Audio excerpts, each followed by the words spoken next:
Hello, Linda here of Curtin Creative Gallery, here to once again begin to read The Spending of a Life's Breath by Amanda Grace Winwood. We are on chapter 5, titled Outgrown.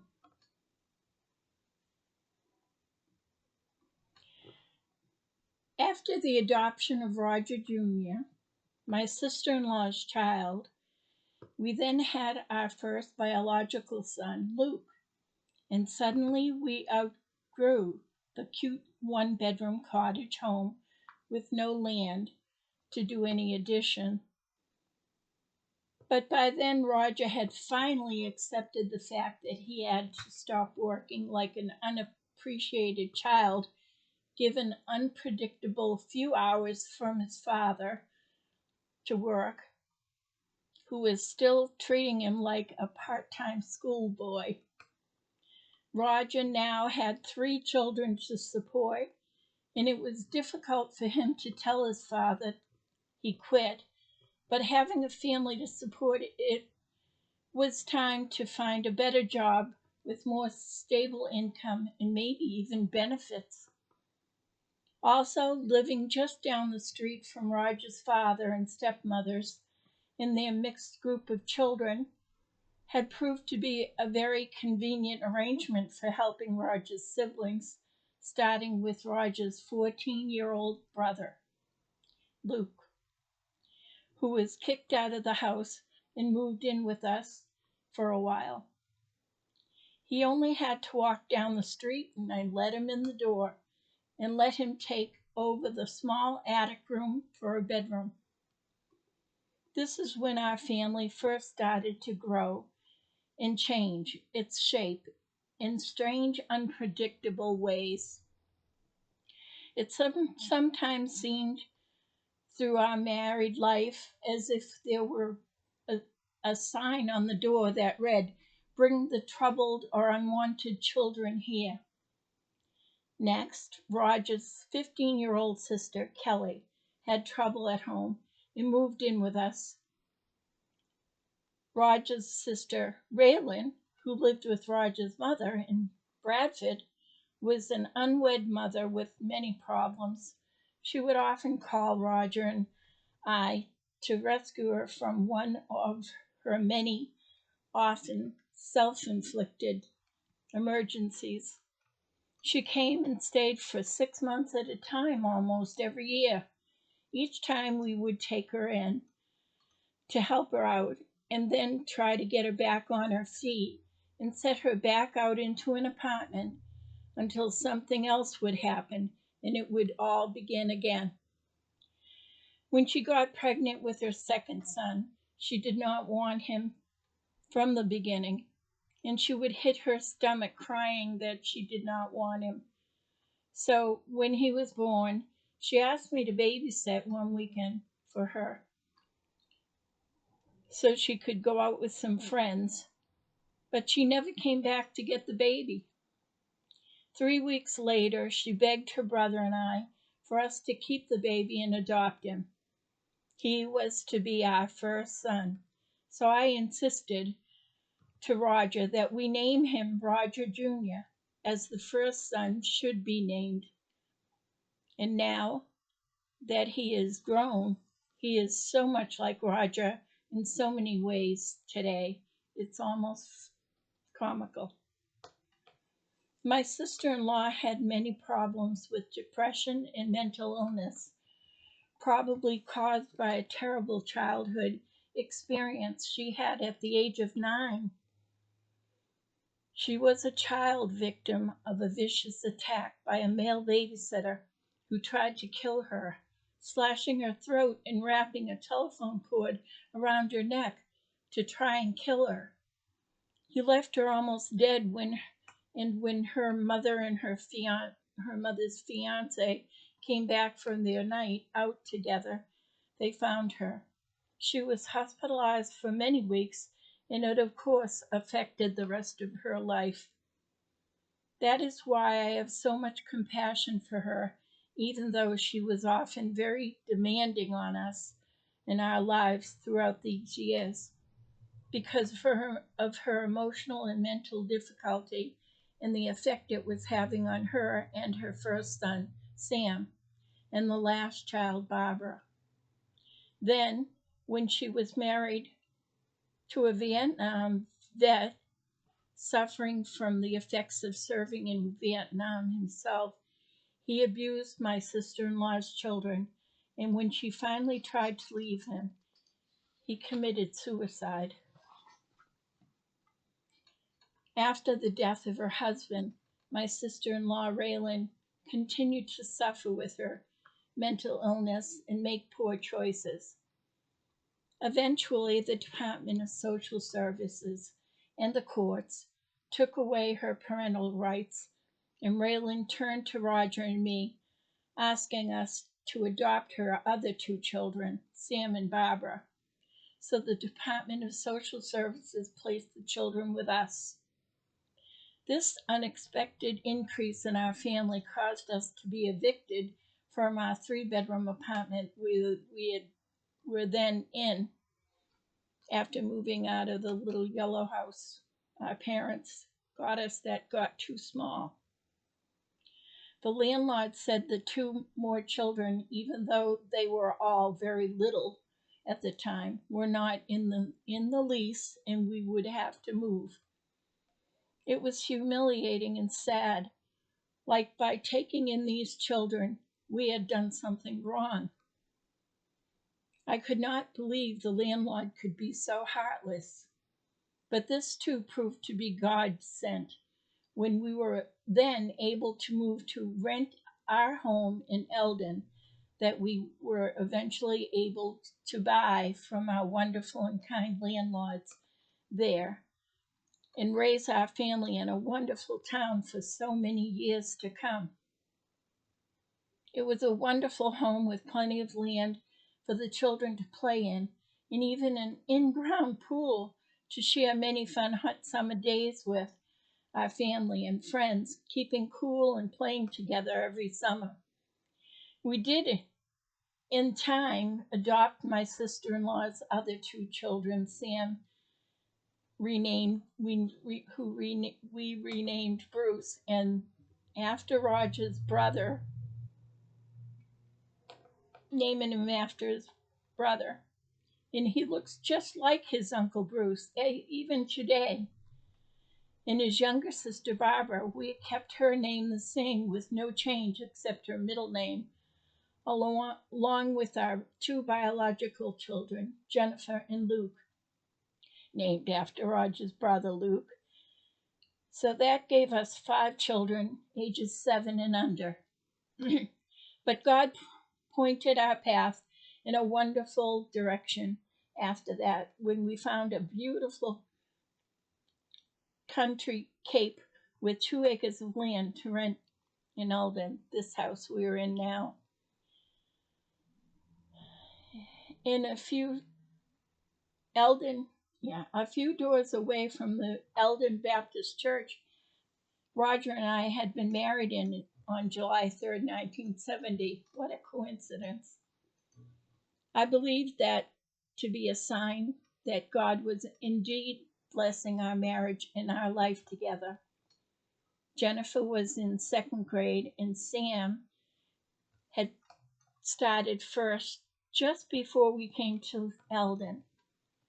At the Eldon Memorial School, they wanted me to give them permission for Sam to be put into readiness because he had a nervous stuttering problem after his short life of crisis and drama with malnutrition and deficiencies caused from Raylan living with the Vietnam young man that had difficulties. But I refused to let them keep him back. I knew how smart he was and outgoing, and I believe now that his life was going to be safe and calm with us. He would surely improve with his speech. I knew how smart he was working with him at home because I was working with him at home, and I did not believe he should be kept back because of a speech impediment. And I was right. He did well in school and eventually outgrew the stuttering, even. So that proved to be a good parental decision on my part, and the first advocacy out of many I would be doing for children, the children I was involved with. Working with the Department of Social Services during the first years with Sam and Barbara, before we adopted them, I began to find out just how many children there were in need of temporary and permanent homes. Roger agreed that while I was a full-time stay-at-home mom anyway, raising all these little children, we could take an emergency care in respite for foster parents or children waiting to be placed in permanent homes. After all, we were already taking foster parenting classes for Sam and Barbara. We did begin to take in children to help, and I felt much pride in the success we had with a lot of the children and their parents. We took in Roger and I took parenting classes together, and this also helped Roger learn how to break some of the bad parenting habits he had picked up from his father. Then, one day, we got a call about a sibling group of four, three boys and a girl, aged the oldest 5 going on 6, and then down to age 2, that needed temporary placement, a weekend or so. DSS did not want to place all 4 with us, so I called my sister Beverly to help. She agreed to take in the 2 middle children, Benjamin and Peggy, and I took the oldest child, Sean, and the youngest child, Andy. This was good so we could keep them all seeing each other during this difficult time for them. Besides, it was only temporary. What was supposed to be 3 months turned into 4 years. Then the parents signed surrender papers and they were released for adoption. A posting was put into Sunday's Child, but they were not able to find a home to take them, and the next step was to separate the siblings from each other. They did not want us to adopt them because we already had 5 children, but eventually they allowed the children to be adopted by Roger and me. They were already part of our family anyway. During this time, we took in a 9-year-old failed adoption from my cousin. His name was Bobby. My cousin and her husband, who could not have children of their own, took Bobby, who was just weeks old, and his older sister Mary, in with the intention to adopt them, and 3 other brothers were sent other places. But in the end, my cousin and her husband sent little Mary away and just adopted Bobby. When Bobby was 9, they said they needed some respite from Bobby and called me and Roger to take him for a while. But once he came, he did so well with the other children. My cousin and her husband decided it would be better if they did not take him back. When I got him at the age of 9, Bobby had been pulling his hair out by the roots in patches, leaving bald spots.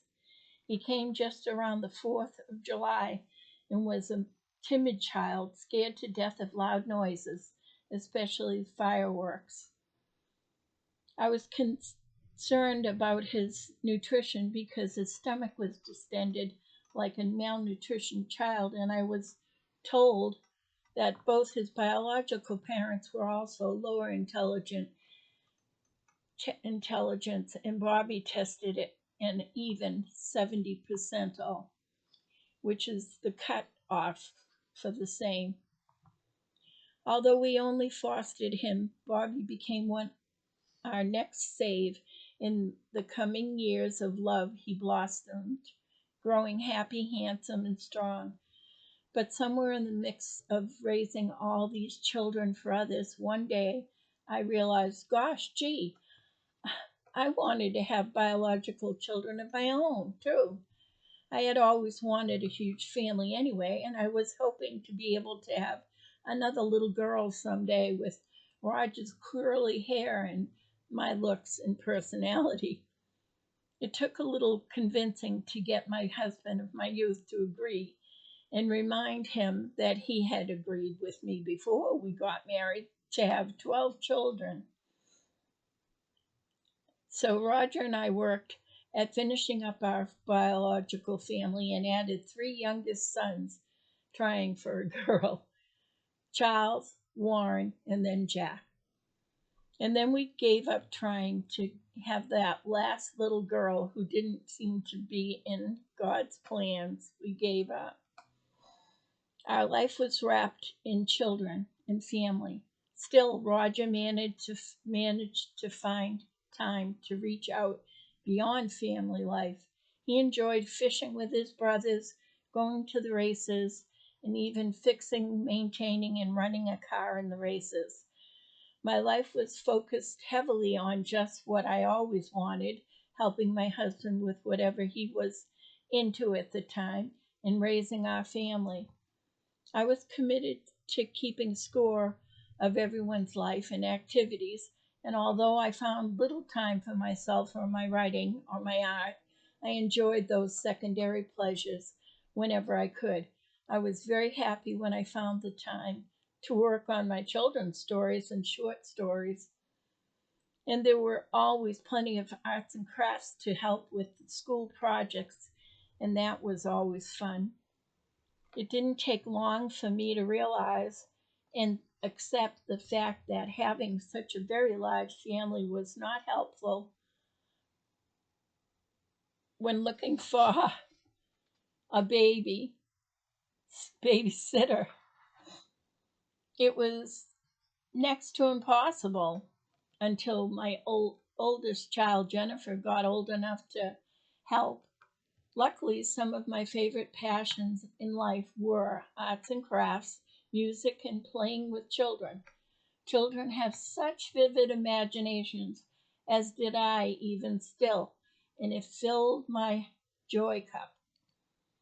Today, after all the sacrifices and complications and unexpected problems, and even some of the outcomes, I'm not so sure I would put as much emphasis on reaching for some of my end dreams as I should have put on just relaxing and enjoying the moments while we still had them, because they can be gone in a flash. That old saying is quite true: here today, gone tomorrow.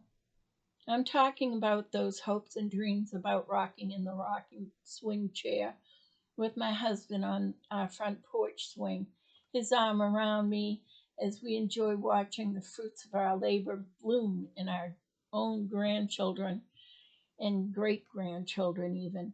But this dream has popped into pieces like a child's balloon, and I cry about it like a child. The dream of seeing our own children having their own children and coming together in the love filled family home has been blown out of the water, all so that Roger could run off and have life with another woman and no children. Marcelina, a married woman who never had a child, could come between a husband and a wife of 30 years with 13 children. A woman who could crush a family, thus ending our life together like death ends our breath. And that didn't end things, it made such a mess of whole family lives for days, weeks, and years to come. Such a mess, as a matter of fact, I do not know how I got through. He left, and our children were spiraling out of control and scrambling in all directions. And here I sat in this mess, a mess of it, for the 6 years trying to hold on to threads of our family home, trying to raise the last of the children alone and make sense of the ending of our dreams and life together. I can still get so devastatingly sad and angry, but with all of it, I still say I lived 3 wonderful, full, up and down life's worth along the way, and I'm grateful for the most of it. Most people are lucky to have one life's worth, and I've had 3 lives worth. I tried, I lived through the joy and accomplishments of my husband's goal changes and his accomplishments in his life, and I shared in developing his career and helping him reach for his goals, and each step was fulfilling for me. I watched many of the children grow and change and seek their own destinies, sharing it with my husband, and that was great. And I thought doing this would all be worth any sacrifice made for him or the children, and it was. I wonder, when did things begin to take that sad turn that I did not see coming? Did the downward spiral happen because of that last fateful day Roger suffered another heart attack while our home was burning to the ground, or after my terrible accident and injuries, which he and the family saw that I was not so invincible after all?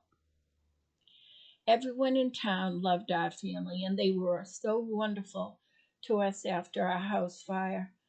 I was so grateful none of our children were hurt, and we got to see how caring our town was and how much people cared about us, each other of us. I thought it was eye-opening that God blessed us. After Roger's heart attack and the house fire, I thought we started to pick ourselves up well. We were putting one foot in front of the other, just like we had time and time again when having to climb over a rough mountain through the years, and we had each other to do it with. I trusted in the Lord, and I believed He would help us, and everything would turn out okay, and Roger would get well again.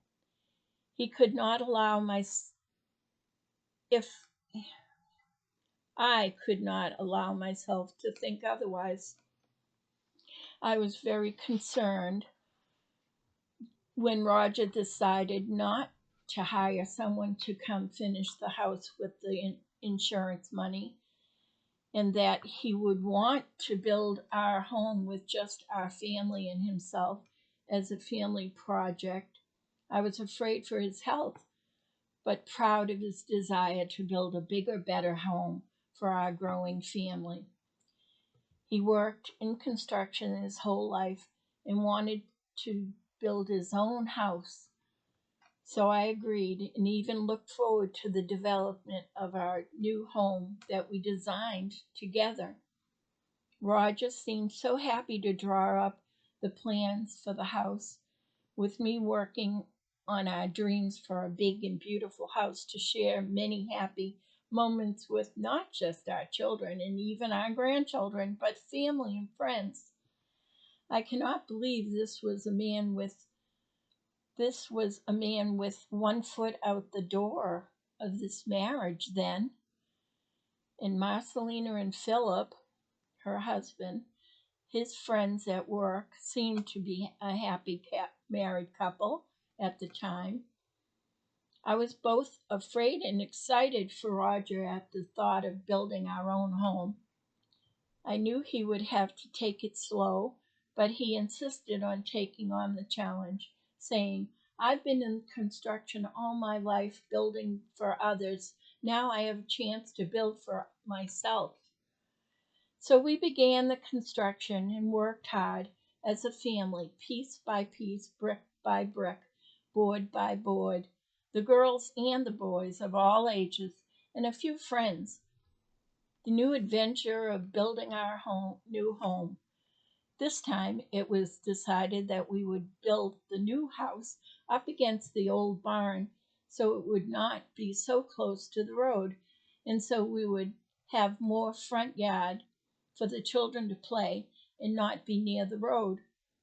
We would leave the spot where the old house stood and make it a sort of garden memorial to the old home and the happy memories we shared in that house. We planned to one day build a gazebo on the spot of our old family home. While the new house was still just a shell, barely a roof over our heads, we moved into it. It was the week before Christmas, just before the real cold of the winter overtook us, when we moved out of the trailer we had been staying in on the property after the fire and into our unfinished home to spend our first Christmas. Then the work began from the inside out. We were doing very well for a while, but then things began to happen. At first I thought it began with my accident, but now I sometimes wonder. There was a particle board cut temporarily for our stair treads so we could get up and down the stairs to work on the unfinished house. There were no railings up. I almost fell over the side coming downstairs, but caught my balance and begged Roger to put up a temporary rail on the temporary stairs so no one would get hurt. He said he would, but did not put it first on his list, and I almost fell a second time. I was more demanding about the rails after that. Just put 2x4s up, I pleaded. He promised he would get to it, but once again did not. And the third time I was not so lucky. But I'm still glad it was me and not someone else to lose balance carrying things up or down the staircase that still didn't have any rails. Now this ends chapter 5. As we go on next, it'll be chapter 6, and the title is Temp Job Opportunity. Here we go again. Thank you very much. This is Linda of Curtin Creative Gallery saying see you later, and I hope you look forward to going on with me to chapter 6 next. I hope you have a great day. I hope you enjoyed this part of the story, and give a like or a share, or let's help me out here. And as you can see, my mouth is still kind of funny, but I'm working on it and I'm trying to talk better, and hopefully eventually I'll be able to remember things better too. Reading is difficult, as you can tell. I often have to totally look at the book because I can't remember sentences like I can't reading ahead. But all that seems to be getting better, and I'm hopeful. So here we go. See you later, alligator.